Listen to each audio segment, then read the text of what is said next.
JTV, Voice of Jagyapat. నమస్కారం. వార్తలకు స్వాగతం. ముందుగా ముఖ్యాంశాలు. బీజేపీ ఎంపీ లక్ష్మణ్ మీడియా సమావేశం. సీఎం రేవంత్ రెడ్డిపై ఫైర్.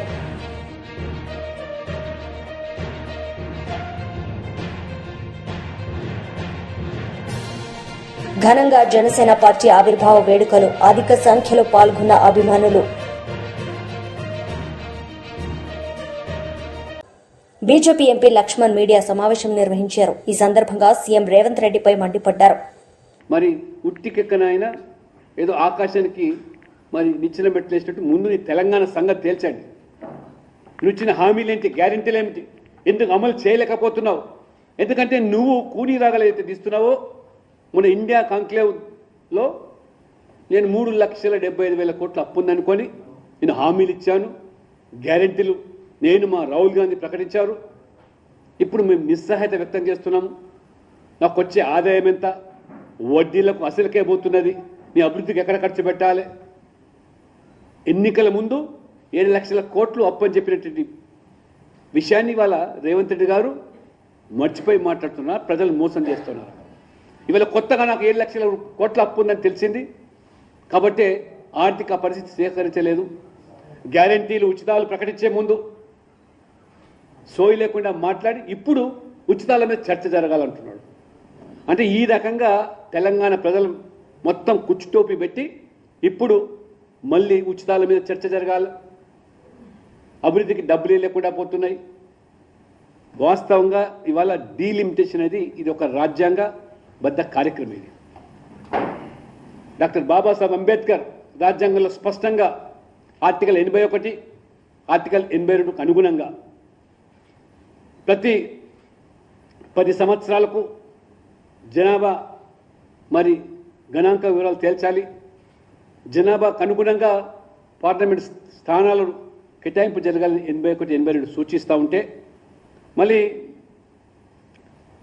ఆ రకంగా రాజ్యాంగపరమైనటువంటి ఈ ప్రక్రియను కూడా దానికి రాజకీయాలు మరి అంటగొడుతూ ఈ రాహుల్ గాంధీ గారు ఏదైతే మరి మన ఎన్నికల్లో కూడా కులాలను రెచ్చగొట్టి మతాలను అంటే మైనార్టీలను, ముస్లింలను బుజ్జగించుకొని ఓటు బ్యాంకుగా మార్చుకుందామని చేసిన కుట్టిల యత్నాలు మన పార్లమెంట్ ఎన్నికలతో భగ్నం కావడంతో ఇప్పుడు కొత్త పల్లకి, కొత్త రాగాన్ని ఎత్తుకుంటున్నారు. ఏందది? దక్షిణ భారతం, ఉత్తర భారతం అని. అంటే ఈ రకంగా కాంగ్రెస్ యొక్క సంస్కృతే అంటే బ్రిటిష్ వదిలి వెళ్ళినటువంటి డివైడ్ అండ్ రూల్ పాలసీని కొనసాగిస్తూ విభజించు, పాలించు. అధికారం ఉన్నప్పుడు చేసింది లేదు. YSRCP leader Chunduri Ravibabu press meet నిర్వహించారు. ఈ సందర్భంగా ఆయన మాట్లాడారు. మంత్రి పదవిని తృణప్రాయంగా త్యాగం చేశారు జగన్ గారి కోసమని. అమాయక జనానికి చెప్తే నమ్ముతారు కానీ జగన్ గారికి తెలియదా నువ్వు త్యాగం చేసింది లేనిది? రాజశేఖర రెడ్డి గారి మరణం తర్వాత 2 వ్యక్తులు రాజీనామా చేసింది పార్టీకి. ఒకటి కొండా సురేఖ, 2 పిల్లి సుభాష్ చంద్రబోస్. మీరు రోషి గారి ముఖ్యమంత్రికి ఉన్నంతకాలం మీరు మంత్రిగా కొనసాగారు. తరువాత మంత్రివర్గం మారి కిరణ్ కుమార్ రెడ్డి ముఖ్యమంత్రిగా బాధ్యత తీసుకునేటప్పుడు కొత్త క్యాబినెట్ని ఎన్నుకుంటారు. ఆయన నీ సామర్థ్యం పట్ల నమ్మకం లేక నిన్ను క్యాబినెట్లోకి తీసుకోలే. 2 నెలలు నువ్వు వెయిట్ చేసావు మంత్రివర్గంలో స్థానం దొరుకుద్దేమని. ఓదార్పు యాత్రకు కూడా మీరు మొహం చాటేశారు. ఇక ఎట్లాగో మంత్రి పదవి రాదు కదా, జగన్మోహన్ రెడ్డి గారి దగ్గర కూడా వెనకబడతామని చెప్పి అప్పుడు మీరు పార్టీలోకి వచ్చి తిరుగుతా జగన్మోహన్ రెడ్డి గారి కోసం త్యాగం చేశానని చెప్పటం పెద్ద అబద్ధం. ఇవన్నీ నిజం చెప్తా, నిజాలు చెప్తా అంటే నిజం చెప్పేవాడు ఎవరు? నేను నిజాలే చెప్తున్నాను చెప్పడు. అమ్మవారి సాక్షిగా, అయ్యవారి సాక్షిగా అని ఎవరు చెప్పరు. బిడ్డల సాక్షిగా, మనవాళ్ళ సాక్షిగా అని ఎవరు. ఎందుకు? అసలు ఈ క్రెడిబిలిటీ ఉంటే నువ్వు చెప్పే మాటే జనంలో వింటారు కదా. కొడుకు మీద ఒట్టేసుకోవటం, మనవడి మీద ఒట్టేసుకోవటం, ఆఖరికి ఆళ్ళొట్లు సరిపోవని సాక్షాత్ వెంకటేశ్వర స్వామి మీద ఒట్టేసి నేను అవినీతి చేయలేదంటాం. మీ నాన్నగారి ఆస్తులు కొంజేడులో 1 ఎకరం కూడా అమ్మినట్టు మేము ఆ గ్రామంలో కనుక్కుంటే చెప్పలా. 1 ఎకరం కూడా అమ్మినట్టు ఎవరు కొంజేడు గ్రామస్తులు చెప్పట్లా. మరి మీ నాన్నగారి ఆస్తులు అమ్మి రాజకీయాలు చేస్తే అసలు నువ్వు చేసిన రాజకీయాలకి మీ నాన్నగారి ఆస్తి ఎన్నిసార్లు అమ్మాలి? 5 సార్లు ఎలక్షన్ చేసావు. మీ విలాసాలకి స్పెషల్ ఫ్లైట్లు పెట్టుకొని రష్యా పోయి పేకాటాడే శక్తి నీకు వచ్చిందా మీ నాన్నగారి ఆస్తితోటి? గోవాలో, శ్రీలంకలో క్లబ్బుల్లో మీరు ఆడే కోట్ల రూపాయల ఆటలకి మీ నాన్నగారి ఆస్తి ఒక్కరోజు సరిపోద్దా? మీరే చెప్పారు కదా, నాకు క్యాసినోకి వెళ్తానని, పేకాట ఆడతానని, ఇంకా చాలా విలాసాలకు నేను లగ్జరీగా ఉంటానని మీ మాటల్లో మీరే చెప్పారు. సౌమ్యుడిని అనుకుంటారంటాడు. మీరు సౌమ్యుడని మీకు మీరు సర్టిఫికేట్ రాసుకుంటే అట్టవాసు గారు ఈ ఒంగోలులో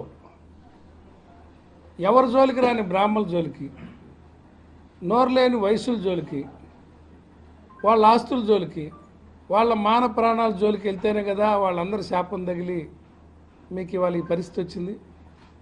ఇది మీరు తెచ్చుకున్నదే కదా. ఈ జిల్లాలో ఎంతమందిని ఉన్నది 12 సీట్లు. 12 సీట్లకి ఎంతమంది అభ్యర్థులు మీరు ప్రోత్సహించేవాళ్ళు? ఇది అందరికీ తెలుసు కదా, అనుభవించిన వాళ్ళందరికీ. ఒక్కో నియోజకవర్గంలో 5 నుంచి 10 మంది అభ్యర్థుల్ని ప్రోత్సహించి గ్రూపులు పెట్టి వాళ్ళ దగ్గర మీరు ఏమేమి ప్రలోభాలకు లొంగారో అన్నీ డీటెయిల్గా మీరు చెప్తా ఉన్నారు కదా జగన్ గారి గురించి. అది చెప్తే వాళ్ళందరూ చెప్పాలని ఎదురు చూస్తున్నారు పాపం. ఇప్పుడు దాకా కలిసి తిరిగాం, అందరం కలిసి తిరిగాం, మాట్లాడటం ఎందుకని ఒక సంస్కారంతో నాయకులందరూ నీతోటి మాట్లాడని ఎందుకులే అని వదిలేసి కూర్చుంటే మీరు అధినాయకుడి మీదే మాట్లాడి ఆయన గెలుపునే మీరు ఆయన గెలుపోవటం వల్ల మీరు శాసిస్తారన్నప్పుడు ఇక మాట్లాడటం తప్పదు. తర్వాత మీరు ఇక రాజకీయ నాయకుల జీవితాలతో ఆడుకోవటం కాకుండా భూములు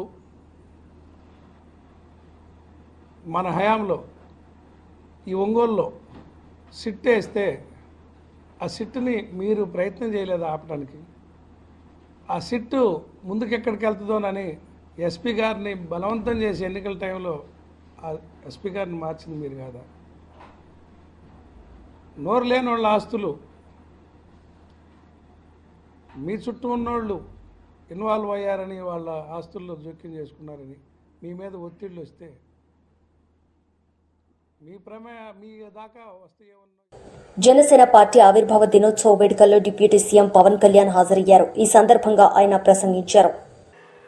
అసలే చీకటి, గాఢ అంధకారమైన వెళ్లే దారంతా గోతులు, గుంతలు, లోయలు, అగాధాలు ఉన్న ఇల్లేమో దూరమైన, చేతిలో దీపం లేకపోయినా గుండె ధైర్యమే కవచంగా ధరించిన వాణ్ణి కనుకే అన్నీ ఒక్కడే అయి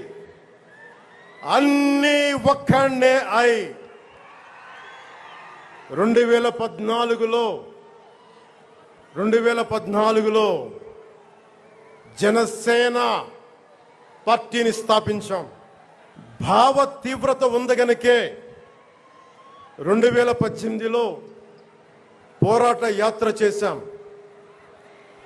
ఓటమి భయం లేదు కాబట్టే 2019లో పోటీ చేశాం. ఓడినా అడుగు ముందుకే వేశాం.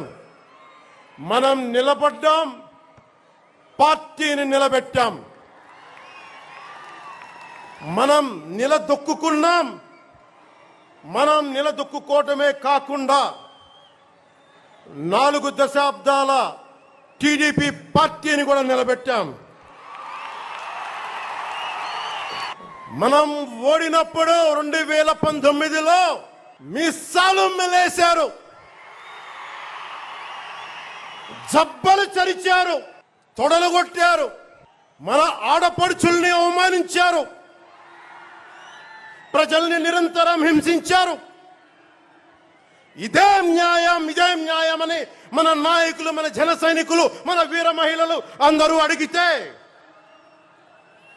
గొంతెత్తితే వారిపైన కేసులు పెట్టారు, జైళ్లలో పెట్టారు, నిర్బంధంలో తోశారు. 4 దశాబ్దాల సుదీర్ఘ రాజకీయ అనుభవం ఉన్న నాయకుడిని అక్రమ కేసుల్లో బంధించారు. వారి తెలుగుదేశం పార్టీ కార్యకర్తల్ని, సీనియర్ నాయకుల్ని రోడ్డు మీదకి రావాలంటే భయపడేలా చేశారు. ఇక నాలాంటి వాణ్ణి తిట్టని తిట్టు లేదు, పాల్ చేయని అవమానం లేదు, చేయని కుట్ర లేదు, వేయని కుతంత్రం లేదు. ఈ ఎన్నికల్లో అసెంబ్లీ గేటును కూడా తాకలేవు అని మనల్ని ఛాలెంజ్ చేసి సరిచిన ఆ తొడల్ని బద్దలు కొట్టాం. ఏం చేశాం? బద్దలు కొట్టాం.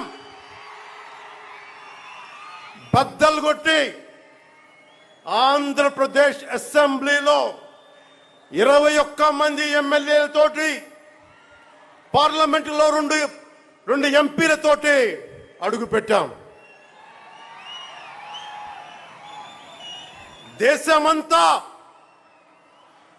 దేశమంతా తల తిప్పి తిరిగి చూసేలా 100% స్ట్రైక్ రేట్ తో ఘన విజయం సాధించాం. ఎన్డీఏ కూటమి ప్రభుత్వాన్ని నిలబెట్టాం. ఈ రోజు జయకేతనం ఎగరేస్తున్నాం.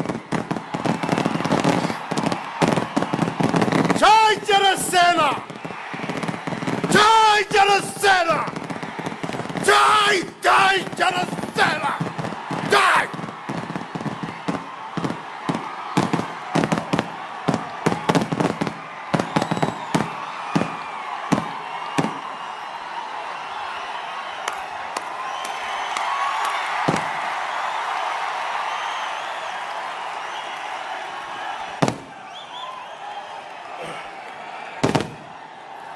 భరత భూమి నేర్పినదో, ప్రజాకోటి నేర్పినదో, నిజమేమిటో కానీ ఒట్టి చేతిలో శత్రువుపై దుమికే శక్తి ఉంది అని చెప్పిన దాశరథి కృష్ణమాచార్య మాట బలం తెలంగాణకే కాదు, నెల్లూరులో చదువుకున్న నాకు కూడా. అందుకేనేమో అలా మన జనసేన జన్మస్థలం తెలంగాణ. మాజీ మంత్రి అంబటి రాంబాబు మీడియా సమావేశం నిర్వహించారు. ఈ సందర్భంగా టీడీపీ నేతలపై ఆయన మండిపడ్డారు. రేపు అంటే ఇవాళ ఎంతో కొంత స్పందించాల్సి ఉంటుంది. అపోజిషన్ లో ఉన్నటువంటి మేమని చాలా ఆసక్తిగా చూశా. ఆసక్తిగా చూసిన తర్వాత నాకు అర్థమైంది అసలు ఆయన ఏం చెప్పాలనుకున్నాడు, ఏమి చెప్పాడు. నాకు అర్థం కాకపోతే అర్థం కాపోయింది, రాజకీయ విశ్లేషకులకు అర్థం కాకపోతే అర్థం కాపోయింది, జన సైనికులకు అర్థం కాకపోతే అర్థం కాకపోయింది. కనీసం ఆయనకైనా అర్థమైందా అనేది నాకు అర్థం కాదు. మొదటి మాత్రం ఒక పావు గంట సేపు ఒక కృత్రిమంగా ఊగిపోతూ, చాలా శ్లోకాలు చదువుతూ, చాలా వీరత్వాన్ని ప్రదర్శిస్తూ ఊగిపోయారు. తర్వాత నార్మాలిటీకి వచ్చి మాట్లాడారు. ఒక మాట మాత్రం అన్నాడబ్బా, వాస్తవంగా ఒప్పుకోవాలి. నిలబడ్డాం, 4 దశాబ్దాల టీడీపీని నిలబెట్టాం. ఆయన నిలబడ్డాడు. 4 దశాబ్దాల పాటు ఉన్నటువంటి టీడీపీ పడిపోతుంటే దాన్ని నిలబెట్టాడంట. ఇవాళ కాదుగా, మేము దేవుడి నుంచి చెబుతున్నాం. అసలు టీడీపీ పార్టీని నిలబెట్టడం కోసమే పుట్టినటువంటి రాజకీయ పార్టీ మీది. టీడీపీని కాపాడుకోవడం కోసం ఏర్పాటు చేయబడినటువంటి పార్టీది. 2014 మార్చిలో జస్ట్ బిఫోర్ ఎన్నికలప్పుడు దీన్ని ప్రారంభించి ఒక బి టీమ్గా చంద్రబాబు నాయుడు గారు వదిలారు. కాపులందరినీ కట్టగట్టి, ఎందుకంటే డైరెక్ట్గా చంద్రబాబు నాయుడు గారి కాపుల్ని చేతుల్లోకి తీసుకోలేరు. ఈ రాష్ట్రంలో ఉన్నటువంటి కులాల చరిత్ర అలాంటిది. చంద్రబాబు నాయుడు గారు తెలుగుదేశం పార్టీ కాపు సామాజిక వర్గం మీద అనేకమైనటువంటి దుశ్చర్యలు చేసినటువంటి సమాజం ఆంధ్ర రాష్ట్రంలో ఉంది. అందులో డైరెక్ట్ గా ఆయనతో మాట్లాడలేరు కాబట్టి కాపులతో పవన్ కళ్యాణ్ గారిని అక్కడ పెట్టి ఆయన నుండి అట్రాక్ట్ చేసి తద్వారా తన వైపు మరలించుకోవాలనేటువంటి ఒక ప్రయత్నంలో భాగంగానే జనసేన పార్టీ ఆవిర్భవించింది అనేది ఇవాళ మేము కొత్తగా చెప్పటంలా, డే 1 నుంచి చెబుతున్నటువంటి అంశమని ఈ సందర్భంగా నేను మనవి చేస్తున్నా. ఆ ప్రక్రియలోనే చంద్రబాబు నాయుడు గారికి ఎప్పుడు ఆపద వచ్చినా కాపులు తీసుకెళ్లి లింక్ చేయడానికి ఏర్పాటు చేయబడినటువంటి ఒక రాజకీయ పార్టీగా ముద్రపడినటువంటి రాజకీయ పార్టీ. అందువల్లే చంద్రబాబు నాయుడు గారిని నిలబెట్టడానికి ప్రయత్నం చేశారు. చంద్రబాబు నాయుడు గారే మొత్తం జనసేనకి తెలుగుదేశం పార్టీకి మేనేజ్ చేసేది ఎవరయ్యా అంటే నారా చంద్రబాబు నాయుడు గారు, ముఖ్యమంత్రి గారు దీన్నంతా కూడా టోటల్ గా మెయింటైన్ చేసేటటువంటి పరిస్థితిలో ఇవాళ ఉన్నారు. దీనిలో ఒక మాట అన్నారు పవన్ కళ్యాణ్ గారు, 100% స్ట్రైక్ రేట్. ఏంటి 100% స్ట్రైక్ రేట్? నాకు అర్థం కాలేదు. మీరు ఒక్కళ్ళే వచ్చారు 100% స్ట్రైక్ రేట్ కి. 21 సీట్లు పోటీ చేశారు, 21 సీట్లు మీరు గెలిచారు. అందువల్ల మీరు 100% స్ట్రైక్ రేట్ అని అనుకుంటే ఎలాగా అంటున్నా? అది బలం కాదు నాయన. 2 పార్టీల యొక్క మద్దతు నీకు వాపుగా కనపడి నీకు 21 వచ్చినాయి. అది రాష్ట్ర ప్రజల దురదృష్టం వల్ల వచ్చిందని నేను మనవి చేస్తున్నా. 21 సీట్లు గెలుచుకొని ఇది నాకు స్ట్రైక్ రేట్ అద్భుతం అమోఘం అనేటువంటి మాట మాట్లాడుతున్నారు. శభాష్ అయ్యా. నేను మాట చెప్తాను, ఏమండి పవన్ కళ్యాణ్ గారు, కొన్నిదల పవన్ కళ్యాణ్ గారు, మీ డయాస్ మీద 21 మంది శాసనసభ్యులు ఉన్నారు, 2 పార్లమెంట్ సభ్యులు ఉన్నారు. అసలు మీ వాళ్ళు ఎవరు చెప్పండి నాకు. మీ పార్టీలో వచ్చిన వారు ఎవరు? చంద్రబాబు నాయుడు గారి దగ్గర టికెట్ లేకపోతే పంపిస్తే వాళ్ళకి టికెట్ ఇచ్చావు. మేము రిజెక్ట్ చేసిన బ్యాచ్ కొంతమంది టికెట్లు ఇచ్చావు. నీ సొంత మనుషులు, నీ పార్టీ మనుషులు ఎవరున్నారు? ఎవరు లేరు. గాలి కొట్టుకొచ్చిన వాళ్ళని కొంతమందిని పెట్టుకున్నావు. నీ అదృష్టం బాగుంది, గాలి కొట్టింది, గెలిచావు. ఇది జరిగినటువంటి అంశం. 100% స్ట్రైక్ రేట్ అనేటువంటి మాట మాట్లాడుతున్నావు. అసలు నీకున్నటువంటి 22 శాసనసభ్యుల్లోనూ 21 శాసనసభ్యుల్లోనూ 2 పార్లమెంటు సభ్యుల్లోనూ 100% నీ వాళ్ళు కాదయ్యా, చంద్రబాబు నాయుడు గారి మనుషులు లేదా మేము రిజెక్ట్ చేసినటువంటి మనుషులు అనే విషయాన్ని దయచేసి గుర్తు పెట్టుకోమని ఈ సందర్భంగా నేను చెప్తున్నా. సరే, నీకు 100% స్ట్రైక్ రేట్ తో నువ్వు గెలిచావు. నువ్వు ఇచ్చిన హామీలు ఏంటి? చంద్రబాబు నాయుడు గారు కూటమి ప్రభుత్వం కలిసి ఇచ్చినటువంటి హామీలు ఏమయ్యాయి అని అడుగుతా ఉన్నా. సూపర్ 6 ఏమైంది? సూపర్ 7 ఏమైంది? 143 హామీలు ఇచ్చి ప్రజల్లోకి వెళ్లారు. అక్కడ కాదు 100% స్ట్రైక్ రేటు నీకు ప్రజలు ఇచ్చారనుకుంటున్నావే, ఇక్కడ చేయమంటున్నా. 100% గా నీ హామీలను నెరవేర్చేటటువంటి దాఖలాలు ఎక్కడ కనపడటం లేదే. నేను నువ్వేదో చెప్తావంటే ఏదేదో చెప్పుకొచ్చాడండి. ఆయనకి ఉపసం ఉందంట, ఆయన ఆరోగ్యం జడగొట్టుకున్నాడంట రాజకీయాల్లో. మాజీ మంత్రి సయావతి రాథోడ్ మీడియా సమావేశం నిర్వహించారు. ఈ సందర్భంగా ఆమె మాట్లాడారు. కొట్టిస్తా అని మాట్లాడడం దేనికి సంకేతం అని చెప్పి ఇవాళ మేము ప్రశ్నిస్తా ఉన్నాం. ఈ రాష్ట్రం ఈ 2 సభల నుంచి, అత్యంత గౌరవప్రదమైన సభల నుంచి నువ్వు ప్రజలకు ఏం చెప్పదలుచుకున్నావు? నీ బుద్ధి, నీ సంస్కారం ఇదని చెప్పదలుచుకున్నావా, లేకపోతే తెలంగాణ ప్రజలకు మరి ఏం నేర్పదలుచుకున్నావో చెప్పాలని నేను డిమాండ్ చేస్తూ, దీన్ని సభ్య సమాజం మరి బుద్ధిజీవులు, మేధావులు గమనించాలి. ఇలాంటి ముఖ్యమంత్రిని ఎన్నుకున్నందుకు ఇవాళ తెలంగాణ ప్రజానికం బాధపడే విధంగా, నొచ్చుకునే విధంగా మరి అదే యూట్యూబర్లను లేకపోతే మీడియాని ఈ విధంగా మాట్లాడటం చాలా దారుణం. దీన్ని తీవ్రంగా ఖండిస్తున్నాం. సభ్య సమాజం కూడా దీన్ని ఖండించాలని నేను విజ్ఞప్తి చేస్తా ఉన్నాను. బీఆర్ఎస్ లీడర్ మీడియా సమావేశం నిర్వహించారు. ఈ సందర్భంగా పలు అంశాలపై ఆయన మాట్లాడారు. ఎంత హాస్యాస్పదంగా ఉంటుందంటే ముఖ్యమంత్రి గారి వైఖరి. ఇవాళ అసెంబ్లీలో మాట్లాడుతూ ఆయన ఒక మాట అంటున్నారు, ఎవరైనా సంస్కారం పరిచి మాట్లాడితే బట్టలిప్పి బజార్లో తిప్పుతామని అంటున్నాడు. సంస్కారం మరిచి మాట్లాడితే బట్టలిప్పి బజార్లో తిప్పుతాం. ఇంత గొప్ప సంస్కారాన్ని ఆయన అసెంబ్లీలో ప్రదర్శిస్తున్నాడు. ఇవాళ తెలంగాణ సంస్కృతికి, తెలంగాణ రాజకీయ సంస్కృతికి, తెలంగాణ ఉద్యమ స్ఫూర్తికి, ఆత్మగౌరవానికి, మొత్తం తెలంగాణ సమాజానికి ఒక మాయని మచ్చలాగా మారింది ముఖ్యమంత్రి గారి మాట తీరు. తెలంగాణ ఉద్యమ సారథి, స్వరాష్ట్ర సాధకుడు, తొలి ముఖ్యమంత్రి కల్వకుంట్ల చంద్రశేఖరరావు వారి గురించి మొన్న రవీంద్ర భారతిలో ముఖ్యమంత్రి గారు చేసిన అత్యంత జుగుప్సాకరమైన, అమానుషమైన, అసభ్యకరమైన వ్యాఖ్యల్ని యావత్ తెలంగాణ సమాజం ఖండిస్తున్నది. ఇంగితం ఉన్న వాళ్ళు ఎవరైనా ఖండిస్తారు దాన్ని, బహుశా కాంగ్రెస్ నాయకులు తప్ప, ఆయన అనుయాయులు, ఆయన ఫాలోవర్సు, ఆయన భజన బృందాలు తప్ప ఇంగితం ఉన్న వాళ్ళు ఎవరైనా ఖండిస్తారు. వరిష్ఠ సంపాదకులు ఖండిస్తున్నారు, మేధావులు ఖండిస్తున్నారు, ఆందోళన వెలిబుస్తున్నారు. ముఖ్యమంత్రి ఇట్లా మాట్లాడితే ఎట్లా? ఇవాళ తెలంగాణ పరువు పోతున్నది దేశంలో. ముఖ్యమంత్రి గారు ఇలా మాట్లాడతారని, ఇంత అన్యాయమైన భాష మాట్లాడతారని. ఇవాళ ఈ వ్యాఖ్యలు కేవలం దిగజారుడు వ్యాఖ్యలు మాత్రమే కాదు, ప్రజాస్వామ్య విలువల్ని మంటగలిపే వ్యాఖ్యలు మాత్రమే కాదు, మనుషుల మధ్య ఉండే కనీస గౌరవ మర్యాదల్ని కూడా కాలరాచేటువంటి వ్యాఖ్యలు. మామూలు మనుషులు మాట్లాడుకునేటప్పుడు కూడా శుభంగోర్రా పెళ్లి కొడుక అంటారు. అటువంటిది ఆయన అశుభ సూచకమైన మాట మాట్లాడతాడు నిరంతరం కూడా. ఆయనకు అట్ల తప్ప ఇంకో రకంగా మాట్లాడరాదు. నేతి బీరలో నేయి వెతకలేము, ముఖ్యమంత్రి గారిలో సంస్కారాన్ని వెతకలేము. ఇది వాళ్ళ ఈ రాష్ట్రంలో నెలకొన్నటువంటి పరిస్థితి. ఈ వ్యాఖ్యలు కేవలం దిగజారుడు వ్యాఖ్యలు కాదు, మానవత్వాన్ని మంటగలిపే వ్యాఖ్యలు. ఏమన్నాడు ఆయన? ఎంత ఒక దుర్మార్గమైనటువంటి పద్ధతిలో, ఒక నీచత్వానికి పరాకాష్ఠగా నిలిచినటువంటి వ్యాఖ్యలు. కేసీఆర్ గారి కాలు విరిగిన ఘటనను ప్రజల తీర్పుతో ముడిపెట్టి ఆయన మరణం కోరటం ఏ రకం రాజకీయ సంస్కృతిది? ఎంత నీచమైనటువంటి రాజకీయ సంస్కృతి, ఎంత వికారమైన మనస్తత్వం.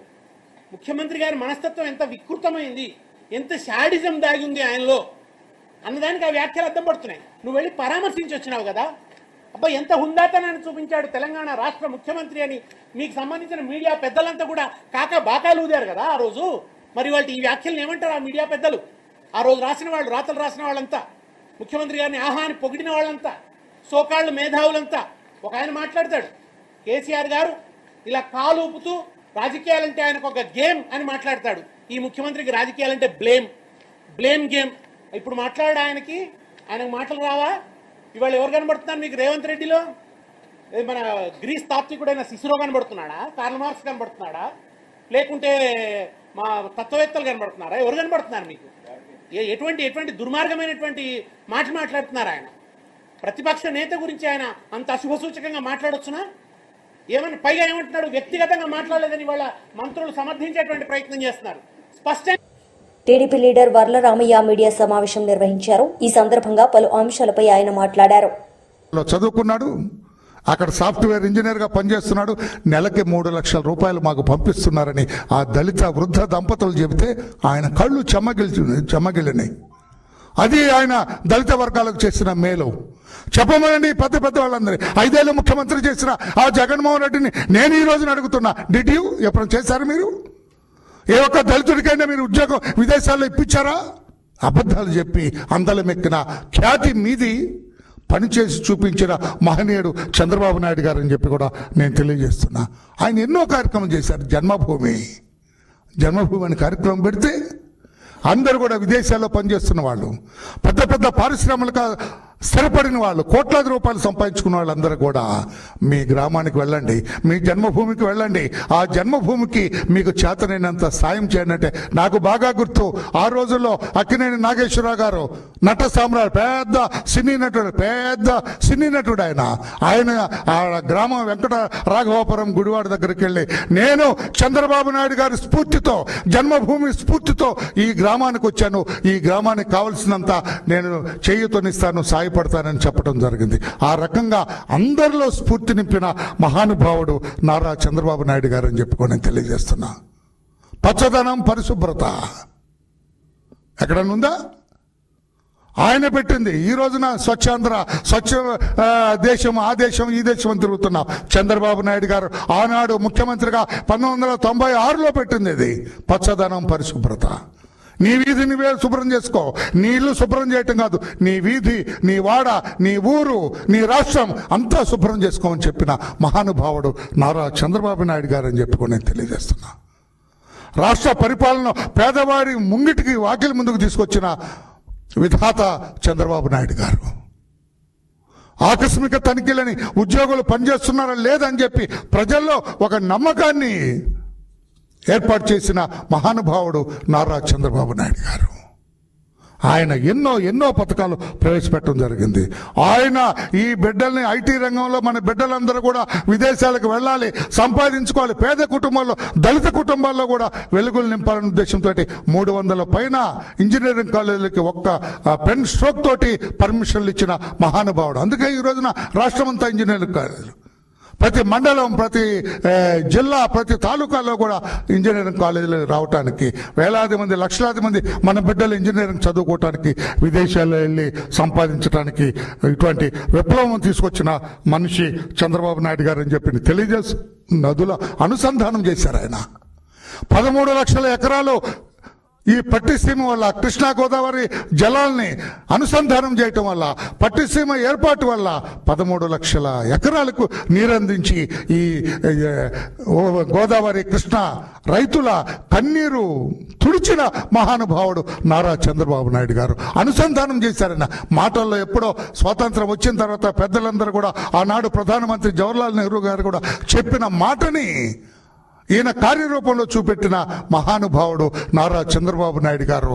రైతు మిత్రుడు నారా చంద్రబాబు నాయుడు గారు, ఆపద్బాంధవుడు రైతుల పట్ల అని చెప్పి కూడా నేను తెలియజేస్తూ, ఆ మహానుభావుడు ఇంకా ఆయన చేసినట్టు కూడా మా నాయకులు ఇక్కడ చాలా మంది ఉన్నారు. పెద్ద ఉత్సాహంగా, సంతోషంగా, నాకైతే మనస్ఫూర్తిగా చెబుతూ ఉన్నాను నేను. ఇటువంటి వ్యక్తి ఈ రోజున మనకు రాజకీయ రంగం మీద ఉండటం వల్ల, అటువంటి వ్యక్తి ఈ రోజున ముఖ్యమంత్రిగా ఉండటం వల్ల రాష్ట్రం అన్ని రకాలుగా సర్వతోముఖాభివృద్ధి చెందుతుందని చెప్పడానికి కూడా నేను చాలా సంతోషపడుతున్నా. మహిళా సాధికారత, ఈ డ్వాక్రా గ్రూపులు ప్రవేశపెట్టింది నారా చంద్రబాబు నాయుడు గారు. ఈ రోజున మహిళలందరూ కూడా రాష్ట్ర వ్యాప్తంగా సంతోషంగా ఉండటానికి కారణం నారా చంద్రబాబు నాయుడు గారు అని చెప్పి కూడా నేను తెలియజేస్తూ, అందుకే ఈ రోజు రేపు మా రాష్ట్ర వ్యాప్తంగా కూడా, మా అన్ని నియోజకవర్గాల్లో కూడా ఆయన శాసనసభలో అడుగుపెట్టిన దినాన్ని ఒక సంతోషకరమైన రోజుగా, అదొక పవిత్రమైన రోజుగా మన అందరి. వార్తలు ముగించే ముందు ముఖ్యాంశాలు మరోసారి. బీజేపీ ఎంపీ లక్ష్మణ్ మీడియా సమావేశం, సీఎం రేవంత్ రెడ్డిపై ఫైర్.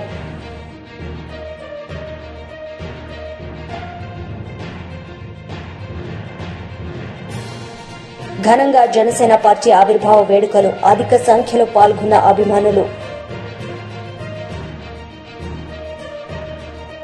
ఈ వార్తలు ఇంతటితో సమాప్తం. తిరిగి ప్రసారమయ్యే వార్తల్లో మళ్లీ కలుద్దాం. అంతవరకు సెలవు. నమస్తే.